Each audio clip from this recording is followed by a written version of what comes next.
Welcome to my channel Chemistry. நம்ம இன்னைக்கு என்ன பார்க்க போறோம் அப்படின்னா 10th standard chapter 3 metals and non-metals lessonோட part 8 video தான் பார்க்க போறோம். நம்ம part 7 வீடியோல electronic dot structure எப்படி எழுதுறது and then ionic compound வந்து எப்படி ஃபார்ம் ஆகுது, electronic configuration எப்படி எழுதுறது அப்படின்னு சொல்லிட்டுலாம் பார்த்தோம். இப்போ அதுல இருந்து ஃபார்ம் ஆன அயானிக் காம்பவுண்ட்ஸோட ப்ராப்பர்ட்டிஸ் எப்படி இருக்கும் அப்படின்னு சொல்லிட்டு நம்ம பார்க்க போறோம். ஓகேவா? ஸோ நம்ம ப்ராப்பர்ட்டிஸ் படிக்கணும் அப்படின்னா to learn about the properties of ionic compounds நம்ம கீழே வர ஆக்டிவிட்டி நம்ம பண்ணணும். Let us perform the following activity. என்ன ஆக்டிவிட்டி அப்படின்னு பார்த்தோம்னா heating a salt sample on a spatula. ஒரு ஸ்பேச்சுலால நம்ம வந்து சில பல சால்ட் சாம்பிள்ஸ் எல்லாம் போட்டு நம்ம ஹீட் பண்ண போறோம். அப்படி ஹீட் பண்ணும்போது நமக்கு என்ன ஃபார்ம் ஆகுது அப்படின்னு சொல்லிட்டு we are going to see. ஓகேவா? ஸோ ஃபர்ஸ்ட் என்ன அப்படின்னு பார்த்தோம்னா take a sample of sodium chloride, potassium chloride, potassium iodide, barium chloride or any other salt. எதுனாலும் இருக்கலாம். ஓகேவா? ஸோ இந்த சால்ட் எல்லாத்தையுமே சயின்ஸ் லெபார்டரியில இருந்து நம்ம எடுத்து வச்சுக்கணும். எடுத்து வச்சதுக்கு அப்புறமா ஃபர்ஸ்ட் அவங்க ஒரு கொஸ்டின் கேக்குறாங்க, what is the physical state of these salts. இதோட பிசிக்கல் ஸ்டேட் எப்படி இருக்கும், அதாவது இந்த sodium chloride, potassium iodide, barium chloride இதோட பிசிக்கல் ஸ்டேட் எப்படி இருக்கும் அப்படின்னு சொல்லி கேக்குறாங்க. ஆக்சுவலா எப்படி இருக்கும் அப்படின்னு பார்த்தோம்னா ஹார்ட் அண்ட் பிரிட்டிலா இருக்கும். அதாவது ஹார்ட்னா கொஞ்சம் கடினத்தன்மையோட இருக்கும், அது மட்டும் இல்லாம பிரிட்டில் நம்ம வந்து போட்டு நம்ம அப்படியே நொறுக்கணும்னா அது நொறுங்கிடும். ஓகேவா? அந்த மாதிரி இருக்கும், ஹார்டாகவும் பிரிட்டிலாகவும் இருக்கும். So next என்ன சொல்றாங்கன்னா take a small amount of a sample on a metal spatula and heat directly on the flame. அதாவது அந்த figure 3.7 கொடுத்திருக்காங்க பாருங்க. இதே மாதிரி நம்ம வந்து ஹீட் பண்ணணும் அப்படின்னு சொல்லிட்டு அந்த ஹீட் பண்ணதை வந்து ரிப்பீட் பண்ண சொல்றாங்க. Repeat with other samples. இதெல்லாம் பண்ணதுக்கு அப்புறம் நீங்க என்ன அப்சர்வ் பண்றீங்க? What did you observe? First question. ஓகேவா? What did you observe? And then did the samples impart any color to the flame? Do these compounds melt? அப்படின்ட்டு 3 கொஸ்டின் கேட்டிருக்காங்க. So first நம்ம என்ன அப்சர்வ் பண்ணுவோம் அப்படின்னா நம்ம அந்த ஹீட் பேர்ன் ஆகுது பாத்தீங்களா, அந்த பேர்னிங் ஃப்ளேமோட கலர் வந்து என்ன ஆகும்னா சேஞ்ச் ஆகும். ஓகேவா? ஃபர்ஸ்ட் நம்ம என்ன அப்சர்வ் பண்றோம்னா colour change we are going to observe. என்னென்ன கலர் ஃப்ளேம் வந்து ஃபார்ம் ஆகும் அப்படின்னு பார்த்தோம்னா இப்போ சோடியம் குளோரைடுக்கு ஆரஞ்சு எல்லோ அந்த மாதிரியான கலர்ல ஃபார்ம் ஆகும். பொட்டாசியம் அயோடைடுக்கு வந்து வயலட் கலர் வந்து ஃபார்ம் ஆகும். பேரியம் குளோரைடுக்கு கிரீன் கலர். நான் வேணா இங்க எழுதவா? ஃபர்ஸ்ட் ஒன் வந்து சோடியம் குளோரைடு. NaClக்கு பார்த்தோம் அப்படின்னா நமக்கு வந்து ஒரு ஆரஞ்சு எல்லோ மாதிரி ஃபார்ம் ஆகுது. Okay, orange yellow. நெக்ஸ்ட் வந்து பொட்டாசியம் அயோடைடு, அதுக்கு பார்த்தோம் அப்படின்னா ஒரு மாதிரியான வயலட் கலர்ல வந்து நமக்கு அந்த ஃப்ளேம் வந்து சேஞ்ச் ஆகும்.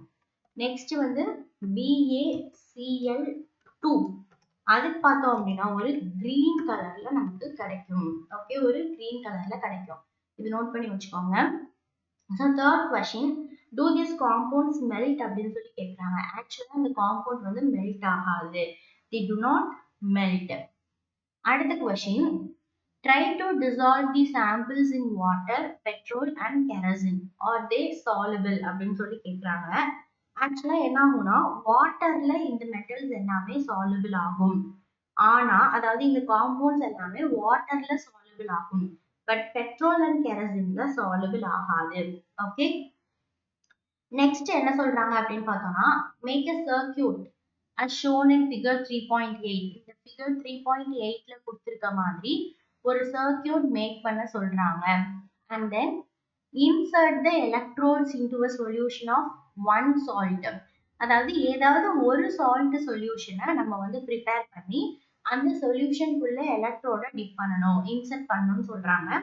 இப்போ நீங்க என்ன அப்சர்வ் பண்றீங்க? What did you observe? Test the other salt samples too in this manner. இதே மாதிரி ஒவ்வொரு சால்ட்டையும் நம்ம போட்டு சொல்யூஷன் மேக் பண்ணி இதே மாதிரி சர்க்கியூட் ப்ரிப்பேர் பண்ண சொல்றாங்க. ஓகே, இதுல இருந்து என்ன அப்சர்வ் பண்றீங்க அப்படின்னு சொல்லி கேக்குறாங்க. ஆக்சுவலா என்ன ஆகும்னா அந்த மாதிரி நம்ம பண்ணும் பொழுது ஸ்விட்ச் ஆன் பண்ணோம்னா பல்பு வந்து க்ளோ ஆகும். இதுக்கு காரணம் என்ன அப்படின்னு பார்த்தோம்னா salt solution conducts electricity. ஆக்சுவலா அதுதான் வந்து ஆன்சர். சால்ட் சொல்யூஷனால எலக்ட்ரிசிட்டியை கண்டக்ட் பண்ண முடியும். ஓகேவா? ஸோ அதனாலதான் என்ன ஆகுதுன்னா அந்த பல்ப் வந்து க்ளோ ஆகுது. So next final question, what is your inference about the nature of these compounds? அதாவது இந்த நேச்சர்லாம் வச்சு நீங்க வந்து என்ன நீங்க ஃபைனல் பண்ண முடியும், அந்த காம்பவுண்டினுடைய நேச்சர் என்ன அப்படிங்கறத அவங்களால கண்டுபிடிக்க முடியுதா அப்படின்னு பார்த்தோம்னா இந்த காம்பவுண்ட்ஸ் எல்லாமே ஒரு அயானிக் காம்பவுண்ட்ஸ். ஓகேவா? ionic compounds அப்படின்னு சொல்லிட்டு we can find because of this activity and then அந்த points எல்லாம் வச்சு எலக்ட்ரிசிட்டியை கண்டக்ட் பண்ணுது அப்படின்னு பார்த்திருக்கோம். அது வந்து மெல்ட் ஆக மாட்டேங்குது, ஃப்ளேமோட கலரை சேஞ்ச் பண்ணுது, ஹார்ட் அண்ட் பிரிட்டில். ஸோ இது எல்லாத்தையும் வச்சு இந்த ப்ராப்பர்ட்டிஸ் எல்லாம் வச்சு நம்ம இப்ப நமக்கு கிடைச்சிருக்கிற காம்பவுண்ட் ஒரு அயானிக் காம்பவுண்ட் அப்படின்ட்டு நம்ம கண்டுபிடிக்கலாம். ஓகேவா? ஸோ நம்ம அயானிக் காம்பவுண்ட் பத்தி தான் நம்ம பார்க்க போறோம்.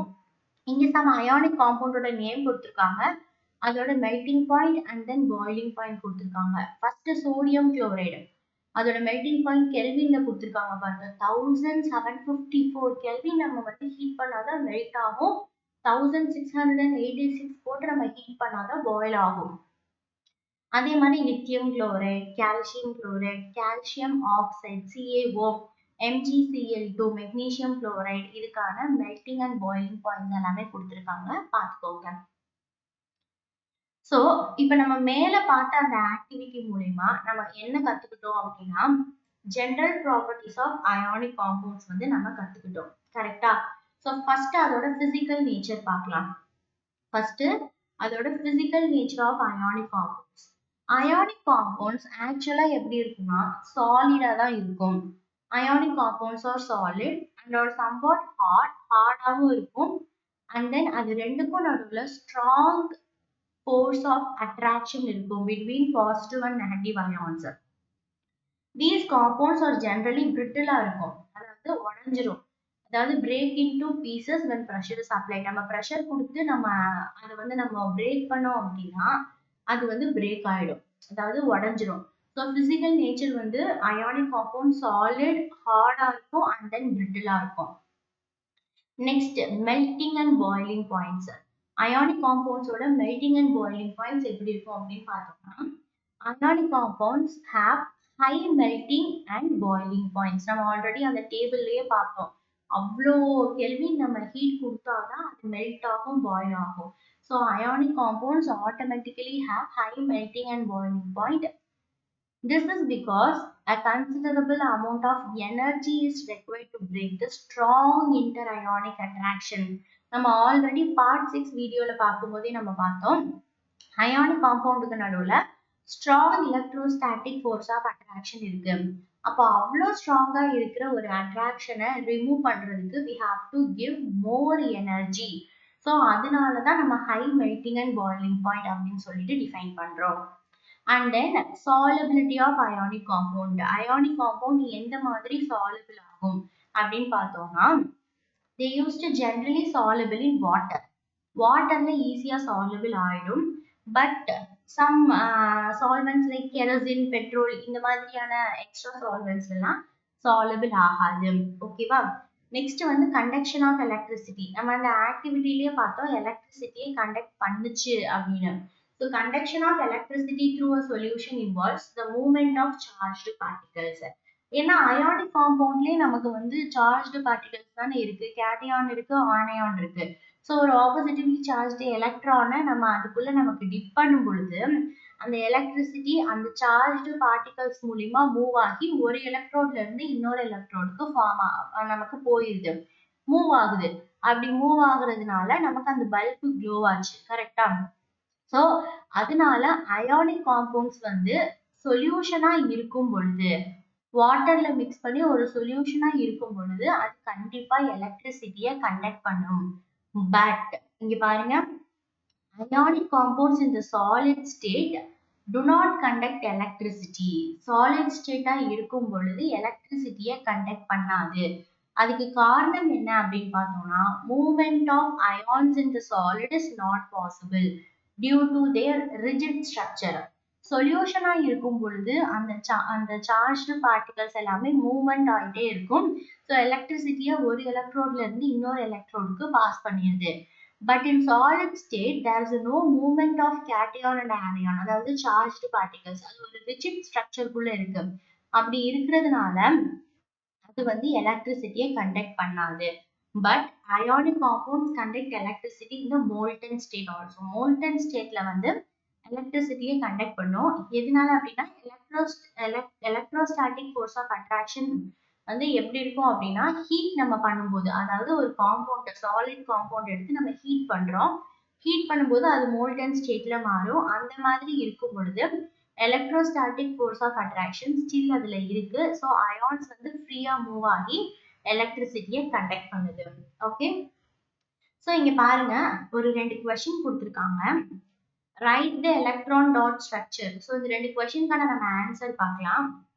ஃபர்ஸ்ட் கொஸ்டின் என்ன அப்படின்னு பார்த்தோம்னா, right the electron dot structures for sodium, oxygen and magnesium. பாருங்க, சோடியத்தோட அட்டாமிக் நம்பர் 11. ஓகேவா? அப்ப 2,8,1 அந்த மாதிரி தான் நம்ம எழுதணும். அப்போ கடைசியா இருக்கிற வேலன்ஷியல் எலக்ட்ரான் தான் நம்ம டாட் ஸ்ட்ரக்சர்ல கொண்டு வரணும். ஒண்ணு தான் இருக்கு. ஸோ NAக்கு மேல ஒரே ஒரு டாட் வச்சிடறோம். அடுத்து ஆக்சிஜன். ஆக்சிஜனுக்கு வந்து அட்டாமிக் நம்பர் என்ன அப்படின்னு பார்த்தோம்னா 16.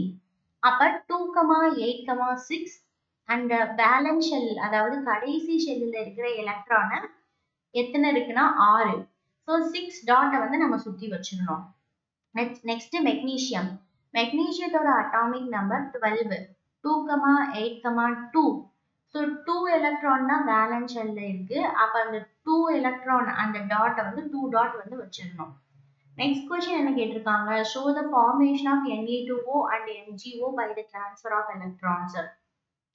Na2Oவோட MgOவோட ஃபார்மேஷன் கேட்குறாங்க. நம்ம ஆல்ரெடி தெரிஞ்சதுதான். Na2 அப்படின்னு கொடுத்துருக்காங்க. அப்ப 2 சோடியம், 2,8,1 ரெண்டுலையுமே ஒரு எலக்ட்ரான் எக்ஸ்ட்ரா இருக்கு. ஓக்கு பார்த்தோம் அப்படின்னா 6, கரெக்டா? அப்ப 6க்கு they need 2 electron to get more stable. அப்போ Na ல இருந்து ஒரு எலக்ட்ரான், இன்னொரு Na ல இருந்து இன்னொரு எலக்ட்ரான், அது ரெண்டையும் வாங்கிட்டு Na2O மாறுது. இந்த டாட் ஸ்ட்ரக்சர் பாருங்க எப்படி எழுதிருக்காங்க, இது நோட் பண்ணிக்கோங்க. And then Mg plus O. Mg plus O. Mg வந்து 2,8,2 ரெண்டு இருக்கு. ஓக்கு வந்து 6, வேலன்ஸ் ஷெல்ல 6 இருக்கு. அப்ப they need 2 electron to get octet position. அப்ப Mgயும் Oவும் நமக்கு ரியாக்ட் ஆகி MgO ஃபார்ம் ஆகுது. புரிஞ்சா? ஈஸி தான். இது நல்லா பார்த்து வச்சுக்கோங்க, நோட் பண்ணிக்கோங்க. ஒன் டைம் எழுதி பாருங்க. எழுதி பார்த்தீங்கன்னா ஈஸியா உங்களுக்கு நெக்ஸ்ட் இருக்கிறது எல்லாமே அட்டாமிக் நம்பர் மட்டும் தான் தெரியணும். அட்டாமிக் நம்பர் தெரிஞ்சிருச்சுன்னா ஈஸியா நம்ம எலக்ட்ரானிக் கான்ஃபிகரேஷன் எழுதிடலாம். எழுதிட்டு டாட் ஸ்ட்ரக்சர் எழுதிடலாம். அண்ட் தென் எப்படி ரியாக்ட் பண்ணுது அப்படிங்கிறதையும் எழுதிடலாம். Third question, what are ions present in this compounds? எந்த மாதிரியான அயான்ஸ் பிரசன்ட் ஆயிருக்குன்னு சொல்லி கேட்குறாங்க. இன் Na2O, Na பிளஸும் O2 மைனஸும் நமக்கு வந்து பிரசன்ட் ஆயிருக்கு. In MgO, ions present are Mg2 plus and O2 minus. ஓகேவா? நெக்ஸ்ட் கொஸ்டின், நெக்ஸ்ட் கொஸ்டின் என்ன அப்படின்னு பார்த்தோம்னா, why do ionic compounds have high melting points? Ionic compounds வந்து எதனால ஹை மெல்டிங் பாயிண்டோட இருக்கு அப்படின்னு சொல்லி கேட்டிருக்காங்க. எதனால ஹை மெல்டிங் பாயிண்டோட இருக்கு? நம்ம இப்போ கூட நம்ம வந்து ஆக்டிவிட்டியில பார்த்தோம். அயானிக் காம்பவுண்ட்ல பாசிட்டிவ் அண்ட் நெகட்டிவ், அதாவது ஆப்போசிட் சார்ஜ் இருக்கு. ஸோ ஆப்போசிட் சார்ஜ் கேரி பண்ற காம்பவுண்ட்ஸ்க்கு நடுவில் strong electrostatic force of attraction இருக்கும். அந்த in order to remove that electrostatic force of attraction, அந்த strong electrostatic attraction நம்ம ரிமூவ் பண்றதுக்கு we have to give more heat energy, நிறைய heat energy கொடுக்கணும் அதை பிரேக் பண்றதுக்கு. அதனாலதான் high melting point வந்து இருக்கு. ஸோ ஆன்சர் பாருங்க, the ionic compounds are made up of positive and negative ions. There's strong force of attraction between the oppositely charged ions. So a lot of heat energy is required to break this force of attraction and melt the ionic compound. Due to this, ionic compound have high melting point. Okay, புரிஞ்சா? So இன்னைக்கு நம்ம என்ன பார்த்தோம் அப்படின்னா ionic காம்பவுண்டோட properties, அந்த properties கண்டுபிடிக்கிறதுக்கு நம்ம இங்க ஒரு ஆக்டிவிட்டி பார்த்தோம். ஆக்டிவிட்டி பேஸ் பண்ணி நம்ம அயானிக் காம்பவுண்டோட ப்ராப்பர்ட்டி என்னன்னா அதோட பிசிக்கல் நேச்சர் சாலிடா இருக்கும், ஹார்ட் அண்ட் பிரிட்டிலா இருக்கும், boiling point and melting point ஹையா இருக்கும், வாட்டர்ல சாலபிள் ஆகும், கெரோசின் பெட்ரோல் மாதிரியான சால்வெண்ட்ல சாலபிள் ஆகாது. அது லிக்விட் ஸ்டேட்ல இருக்கும்போது, அதாவது அயானிக் காம்பவுண்ட் வந்து சொல்யூஷனா இருக்கும்போது எலக்ட்ரிசிட்டியை கண்டக்ட் பண்ணும், சாலிடா இருக்கும் பொழுது எலக்ட்ரிசிட்டியை கண்டக்ட் பண்ணாது. அண்ட் தென் இந்த 2 questions ஆன்சர்ஸ் பார்த்தோம். ரிமைனிங் நம்ம நெக்ஸ்ட் வீடியோல பார்க்கலாம். பாய்.